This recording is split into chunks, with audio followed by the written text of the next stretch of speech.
The goal of this procedure, which combines optogenetics with the freeze-fracture replica immunolabeling technique, is to analyze the density of ionotropic glutamate receptors at synapses in the mouse amygdala with identified pre- and post-synaptic elements.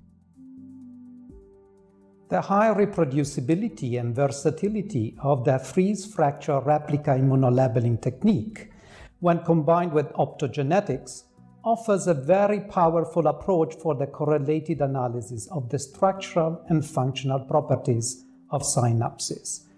The main advantages of this procedure are the planar view of the pre- and postsynaptic elements and the quantitative analysis of proteins in these specialized microdomains. The FRIL technique can be adapted to a variety of different tissues to study the distribution and organization of integral membrane proteins.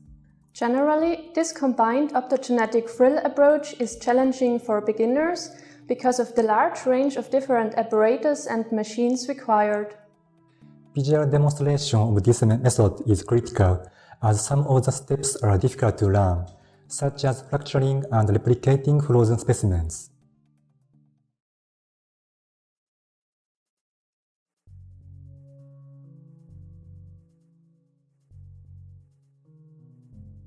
To begin this procedure, glue a coronal block of mouse brain onto the holder of the vibroslicer.